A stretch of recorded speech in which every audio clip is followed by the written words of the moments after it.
pessoal, tudo bem com vocês? Sejam muito bem-vindos a mais uma videoaula do curso Essência.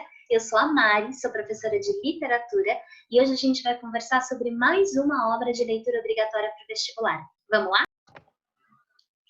Bom, pessoal, hoje a gente vai conversar um pouquinho a respeito de uma obra de leitura obrigatória da Unicamp, O Conto do Machado de Assis, com o título O Espelho.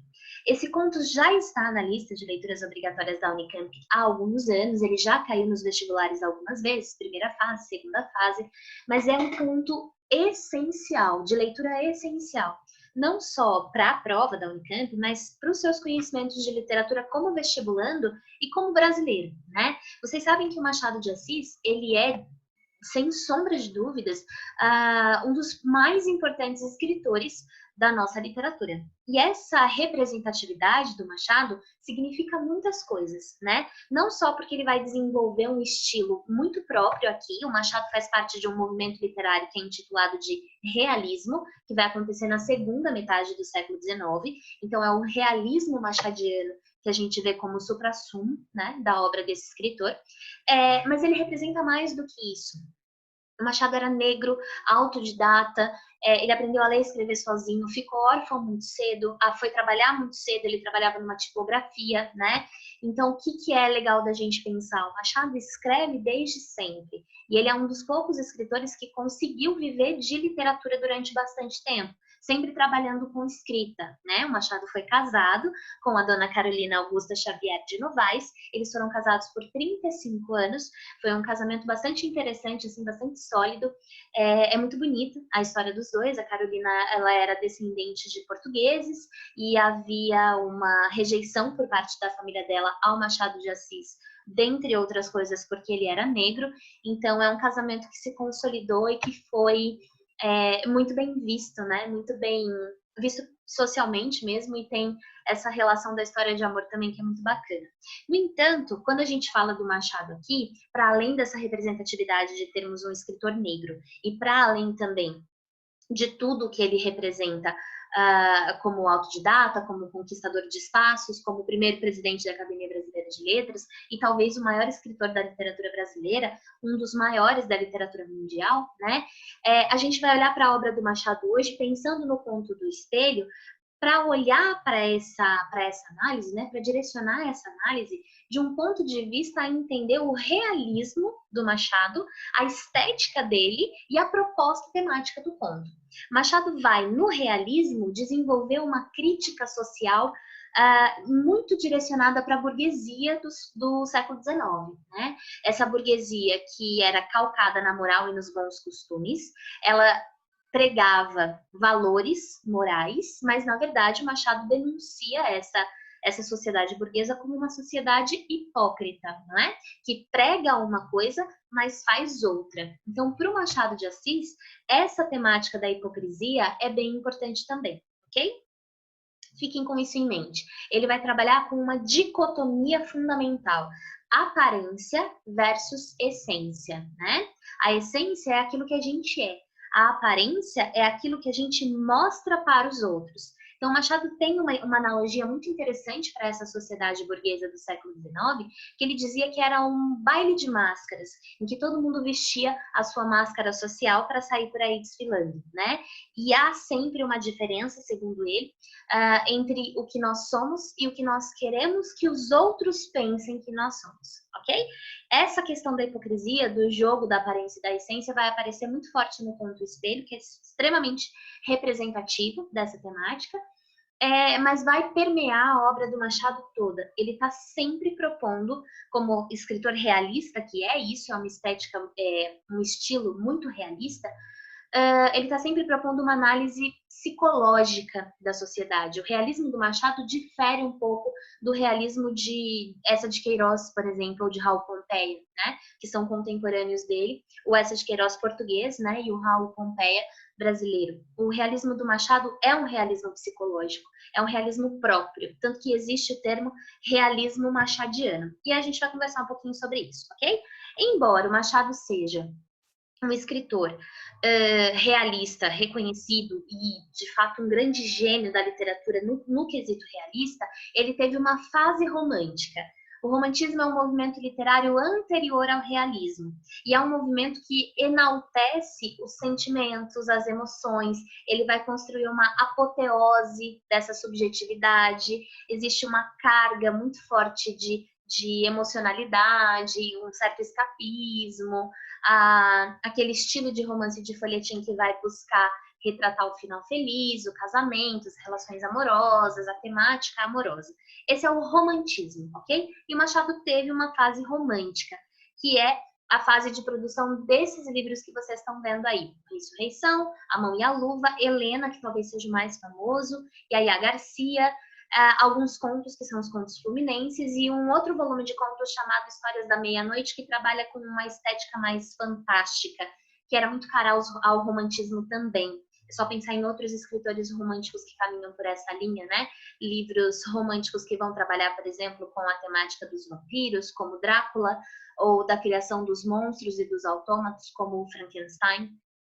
Então, essa coisa do fantástico, pensem nos contos do Edgar Allan Poe, no poema O Corvo, né? Essa coisa do horror, do sobrenatural e do fantástico vai também ser de interesse dos escritores românticos, e o Machado também flerta com isso, na sua fase romântica, ok? Atenção, para nós vestibulandos da Unicamp neste momento e da FUVEST também, o Machado que nos interessa é o Machado dessa fase realista, ok? O suprassumo da obra do Machado de Assis está na sua fase realista. O desenvolvimento dele como romancista, a densidade, a complexidade da estrutura narrativa, da temática, da crítica, tudo está na fase realista. Então, esse é o Machado que nos interessa, ok? Nesse ínterim, a gente tem um romance dele que talvez seja o mais famoso, de certo conhecido por vocês, que é o Memórias Póstumas de Brás Cubas, que é publicado em 1881. O Memórias Póstumas é um livro que marca, né, a publicação do Memórias Póstumas marca o início do realismo aqui no Brasil. Então, é um livro muito importante. Depois dele, a gente vai ter o Quincas Borba, né, que é uma espécie de spin-off do Memórias Póstumas. O Quincas Borba é um personagem de Memórias Póstumas de Brás Cubas, e vai dar nome a esse outro romance tempos depois. A gente ainda vai falar do Quincas Borba com um pouco mais de calma numa próxima aula. E aí, o Dom Casmurro, que para mim é a obra-prima do Machado de Assis, é um livro de 1899, que vai tratar da temática do ciúme e vai jogar aqui para nós a principal dúvida que assola todos os estudantes de literatura desde sempre, que é se a Capitã traiu ou não traiu o Bentinho, né? É do livro Dom Casmurro que vem essa pergunta, esse questionamento. E há toda uma razão para isso também, pensando na história. Para além disso, Esaú e Jacó, já no século XX, Memorial de Aires também. O Memorial de Aires é publicado no ano da morte do Machado, e ele vai escrever muitos contos, muitos poemas, vai escrever peças de teatro. Então, essa proposta de analisar a sociedade pela literatura realista do Machado, ela vai surgir, né, justamente nessa linha, nesse pensamento que é uma análise psicológica, né, de olhar para a sociedade como uma sociedade que esconde mais do que ela gostaria que as outras pessoas soubessem. E ele vai mesmo escancarar isso e dar uma espécie de tapa na cara dessa sociedade que é hipócrita. Ok? Então, é a literatura realista que vai interessar para nós estudantes, ok? Bom, a gente vai conversar um pouquinho a respeito do conto, que é o que interessa mais, mas eu gostaria que vocês fizessem um pequeno intervalinho agora, respirassem fundo, tomassem uma água e voltassem com mais energia para a gente discutir o texto já já, tá bem? Então, pausa esse vídeo, vai para o seu intervalo e volta para cá que eu te espero. Foi?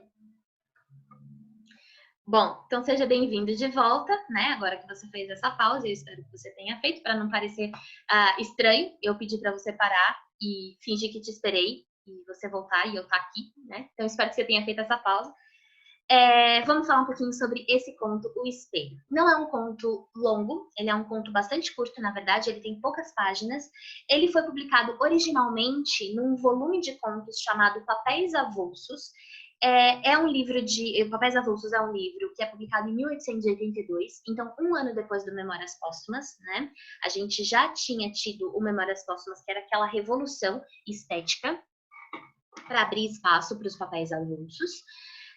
E eu queria chamar a atenção para esse título, né? Papéis avulsos, literalmente, pode parecer que o Machado juntou vários papéis, vários contos que ele escreveu aleatoriamente e uniu nesse volume, mas é mais do que isso. A palavra papel aqui tem uma conotação também de papel social.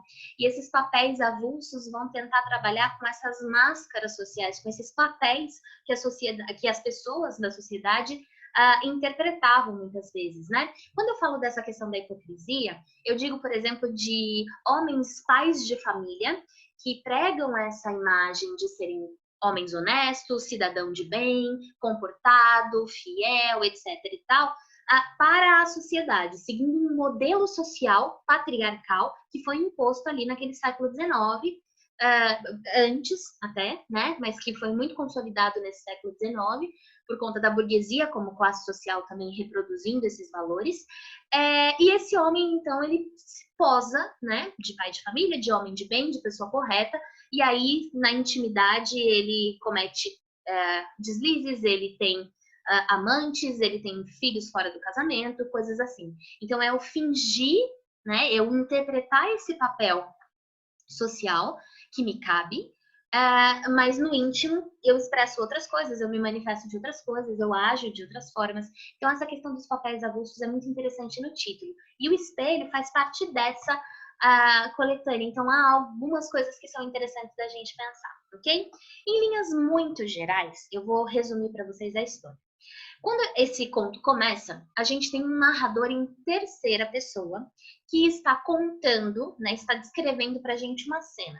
Nessa cena é um clube de cavalheiros, há 4 senhores conversando ali, batendo papo, e eles se reuniam para falar sobre coisas da vida, para ter discussões filosóficas com regularidade. Nessa cena que o narrador descreve, tem 4 desses senhores conversando e um separado, num cantinho, né? E nesse dia, né, em que a história começa, esses homens estão conversando sobre a natureza da alma humana, sobre a essência da alma humana, né? E aí, esse quinto elemento que ficava ali no cantinho, nunca participava muito dos papos, interfere na conversa de forma bem geral, tá? Tô resumindo bastante.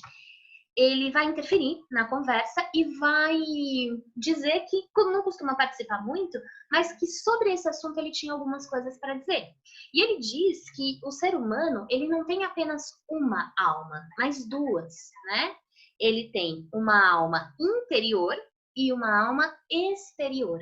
E que nem sempre essas 2 almas combinam, né? Às vezes a gente deixa uma se sobressair em relação à outra. Então a gente já tem aqui uma sementinha plantada sobre aquela discussão de aparência versus essência. A alma exterior seria a aparência e a alma interior a essência. Bom, a partir desse momento, Jacobina diz então que nós temos 2 almas, uma interior e outra exterior, uma interna e outra externa, e que ele tem uma história para provar isso. E aí ele passa a contar a sua própria história. Então a gente tem um elemento importante aqui. Eu tenho uma mudança de foco narrativo. A minha narração começou com um narrador em terceira pessoa, contando e descrevendo essa cena dos cavalheiros conversando sobre essa questão filosófica da essência da alma humana. Quando Jacobina assume a história, ele passa a narrar em primeira pessoa. Então, a gente tem um deslocamento desse foco, tá? E ele vai contar, então, que quando ele era jovem, né, fazendo parte da Guarda Real, fazendo parte do Exército, ele vai acabar sendo promovido. Ele vai receber uma patente, que é a patente de alferes. Alferes é uma patente que eu acho que nem existe mais no Exército hoje, mas ela corresponde mais ou menos à ideia de tenente. É uma patente mais alta do que a dos soldados mais rasos, mas também não é o topo da cadeia hierárquica, né? Enfim, de qualquer forma, o Jacobina passou então a ser, de soldado, um alferes. E aí, tinha uma farda diferente, com alguns adornos diferenciados e tudo mais.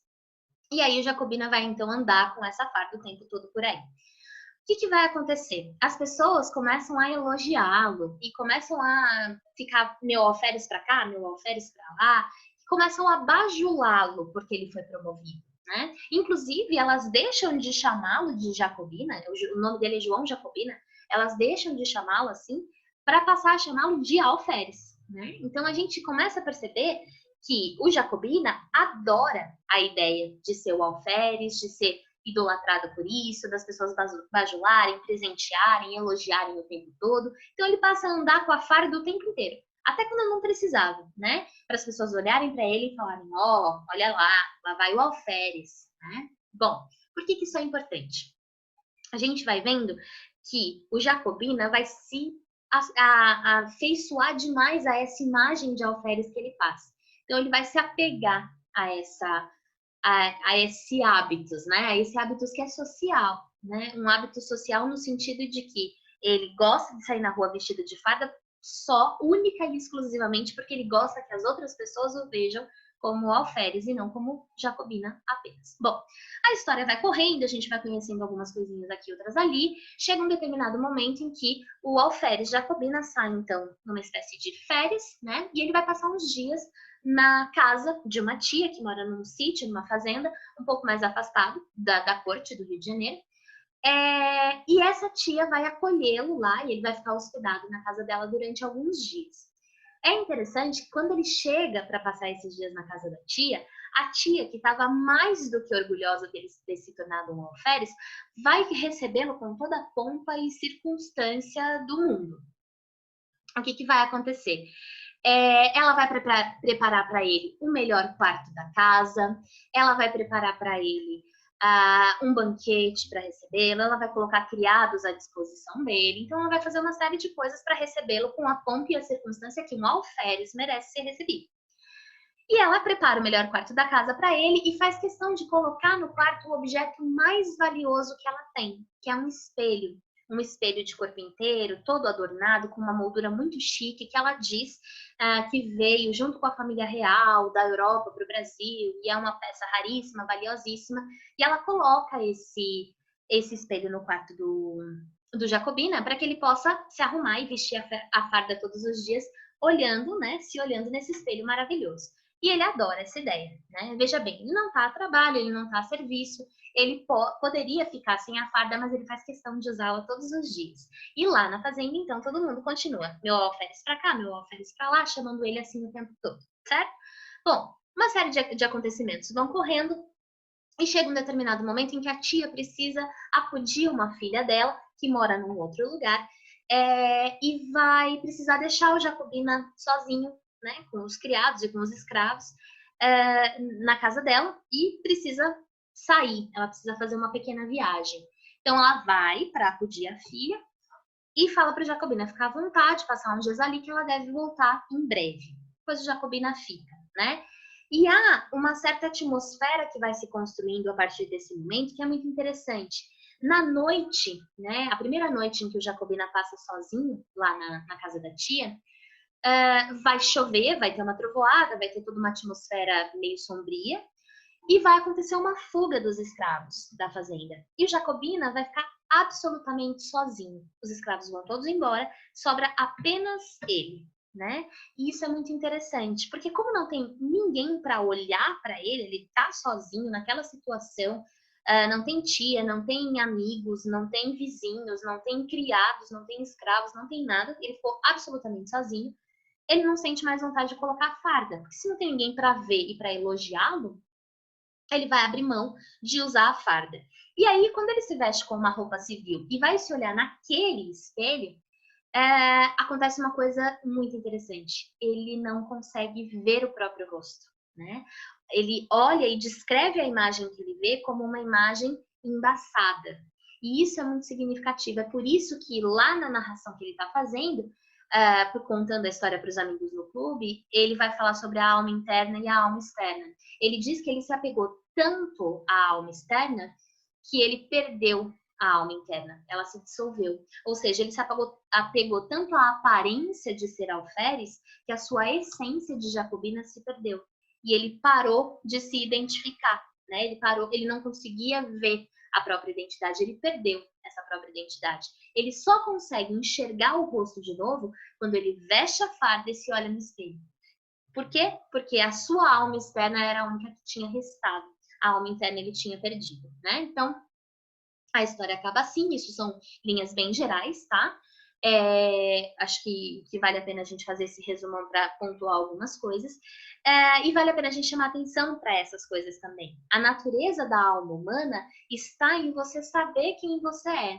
Se você se apega àquilo que você quer que os outros pensem de você, você acaba perdendo a sua própria essência. É meio que essa a lição que tá sendo dita aqui. E apesar da gente ter essa coisa meio sobrenatural, né, da perda da essência, da atmosfera criada, o que o Machado está dizendo aqui e está fazendo aqui é um jogo de duplos para falar exatamente sobre isso, sobre a aparência e sobre a essência. A mensagem que fica aqui nesse conto do Machado é: quem é você quando não tem ninguém para dizer quem você é? Quem era o Jacobina quando não tinha ninguém ao seu redor para chamá-lo de alferes, né? Ele deixou de saber quem ele é, percebe? Tem a ver com isso, tem a ver com essas máscaras sociais que muitas vezes são hipócritas. Não exatamente o caso do Jacobina, mas o caso da sociedade, né? E a gente consegue associar isso com algumas outras coisas que são importantes. Agora, vale a pena chamar a atenção para esse duplo da alma humana e o duplo da aparência e da essência, essa dualidade, né? A gente tem falado muito nas nossas aulas sobre dualidade. Essa dualidade em particular, ela vai ser concretizada no espelho, no objeto espelho. O espelho é exatamente isso. Quando você se olha no espelho para ver como você está, o que você olha ali refletido naquele objeto espelho é o que as outras pessoas veem quando olham para você. O espelho representa o olhar do outro sobre você, entende? Por isso que é tão interessante o conto se chamar O Espelho. Reparem como o Machado direciona o olhar do leitor, pelo título, para o problema. O espelho representa o problema, né? O Jacobina sem farda, se olhar no espelho e não se enxergar quando deveria, é uma situação conflituosa. A farda, por exemplo, ela é a solução para essa situação, né? Quando ele veste a farda, ele consegue se enxergar. E o Machado não chama o conto de A Farda, chama o conto de O Espelho, para direcionar o nosso olhar para essa crítica. A crítica dele, ela é focada nessa questão do quanto o olhar do outro, porque é isso que o espelho representa, o olhar do outro modifica aquilo que você é. Então, olha que reflexão filosófica, né, que ele vai trazer aqui. E a gente vai poder fazer algumas associações que são bem importantes. A primeira delas pensa comigo um minutinho, o que é que tem hoje, nos tempos em que a gente vive, que pode ser associado a isso? A gente vive um contexto aqui no século XXI que é muito ligado a essa ideia de se preocupar com a imagem que os outros têm de você. O contexto das redes sociais, né? Pensem bem sobre o que são as redes sociais. Ali naquele seu perfil, no Instagram, no Facebook, no Twitter ou em qualquer outra rede que vocês queiram, da sua preferência, né? Insira aqui a sua rede social preferida. Em todas elas, a gente constrói o perfil, a gente constrói a imagem que quer que as pessoas tenham de nós. E às vezes essa imagem não corresponde à realidade. Dá uma olhada nessa tirinha que está aí na sua tela, né? A gente tem um personagem que se descreve assim: jogo lixo nas ruas, humilho funcionários da companhia aérea, grito palavrões no trânsito e sou um cara legal no Facebook. Ok? Então, aquilo que ele é nas redes sociais não corresponde àquilo que ele é no seu contexto cotidiano. A ideia do espelho conota essa mensagem. O espelho representa aquilo que o outro vê. Quando ele tira a farda e se olha no espelho, ele perde a essência, né? Aquilo que ele é já não corresponde mais àquilo que ele aparenta ser. E esse jogo de aparência e essência que é um tema, de novo, ok? Um tema fundamental para o Machado de Assis. Anotem isso em algum lugar. Não se esqueçam. Aparência versus essência direciona as reflexões machadianas dentro da literatura realista. E essa temática é importantíssima e a gente vê hoje ela refletida. Vejam como ela é atemporal, né? Hoje a gente consegue pensar a respeito disso ainda. Tudo bem até aqui? Vamos em frente, então. Uma outra referência que eu acho importante de ter é essa questão do espelho e do gostar daquilo que se vê. A gente pode pensar, por exemplo, no mito do Narciso, da mitologia clássica. O Narciso era um jovem belíssimo que vivia em uma cidade grega, e ele era maravilhoso, todas as moças da cidade eram apaixonadas por ele, mas ele não gostava de nenhuma delas, até achava que nenhuma delas estava à sua altura ou à altura da sua beleza.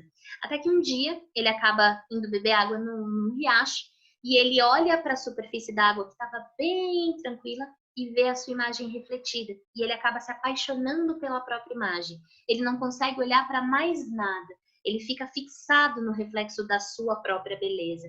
E ele acaba definhando e morrendo ali, né? E a deusa do amor, a deusa da beleza, Afrodite, com pena de ver tamanha beleza se perdendo numa morte tão estúpida como essa, transforma o corpo do Narciso numa flor. E é por isso, né, segundo os preceitos mitológicos aí, que a gente tem uma flor chamada Narciso. E é assim que se explica cosmogonicamente, o surgimento, né, dessa flor. A ideia do Narciso é importante aqui por conta disso, né?